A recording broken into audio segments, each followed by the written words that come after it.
les mots peuvent guérir. Amélie de Bourbon-Parme en est persuadée.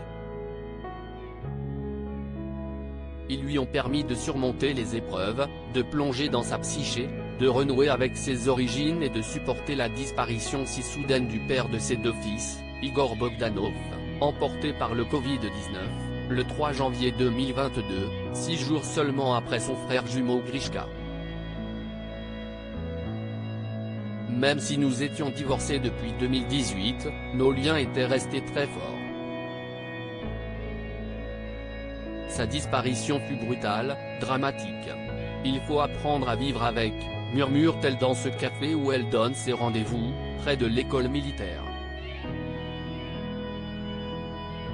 Si est l'heure, où Paris s'éveille doucement, elle aussi. Elle avait presque oublié le vacarme de la vie citadine. Elle observe les passants avec curiosité, intriguée même par ces silhouettes qui défilent devant elle. Depuis septembre dernier, elle vit en Tunisie avec ses deux fils Alexandre, 11 ans, et Constantin, 8 ans. Je me suis octroyé une année sabbatique. Après le décès de leur père, mes enfants avaient tellement besoin de moi. Je voulais être disponible pour eux, prendre le large et terminer ce livre que je porte en moi depuis plus de 11 ans. Alors, elle a suivi son compagnon depuis 4 ans, là-bas, au bord de la Méditerranée. Il y a des êtres formidables qui vous aident à tourner des pages, dit-elle seulement au sujet de cet homme. Là-bas, loin de la capitale, elle était une anonyme. Une inconnue. Elle avait tout à découvrir, à apprivoiser. Son Big Bang intérieur s'est apaisé, au rythme des vagues qui viennent s'échouer sur le rivage. Elle a laissé son écriture se nourrir de ses promenades, de ses émotions. Et les mots sont venus. Sur cette terre d'accueil, elle a rédigé les 2/3 de l'Ambition, édition Gallimard, le premier volume passionnant de sa trilogie romanesque Les Trafiquants d'éternité, qui raconte la jeunesse d'Alessandro Farnese, qui deviendra le pape Paul III. L'histoire a toujours passionné Amélie. Peut-être aussi pour démêler les propres fils de sa filiation. Fille du prince Michel de Bourbon-Parme et petite fille du prince René de Bourbon-Parme, elle hérite d'un passé riche, tragique, intense.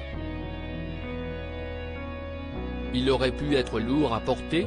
Pas pour elle. Quand j'étais enfant, on ne m'en a pas trop parlé, mais mes ancêtres sont dans des cadres au château de Versailles. J'ai commencé à m'y intéresser pendant mes études d'histoire. L'histoire de ma famille, si est l'histoire de France. Je viens de là.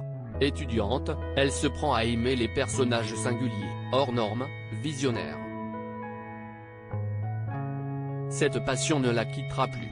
C'est sans doute ce qui l'a séduit chez Igor Bogdanov. Il était tellement atypique, brillant, différent. Elle garde pour elle le souvenir de leur rencontre. Il y a des moments finalement qui ne se dévoilent pas, ne se racontent pas. Elle concède juste qu'elle avait 20 ans, Igor, 50 lorsqu'ils se sont rencontrés. Quand elle évoque son ex-mari, elle oscille entre larmes et sourires, l'émotion à fleur de peau. Elle avoue qu'en plus de 20 ans de vie commune, leur relation a connu des instants magiques et des tempêtes intenses.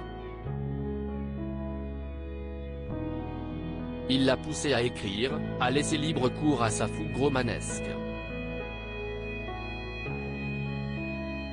Il était mon complice d'écriture. Elle cite souvent la phrase de Victor Hugo: l'avenir est une porte, le passé en est la clé. Son avenir l'attire, elle en possède les clés. Cet entretien est à retrouver dans le Gala N degré 1569, disponible dans les kiosques ce jeudi 6 juillet 2023, mais également sur Prisma Shop. Crédit photo, Cédric Perrin.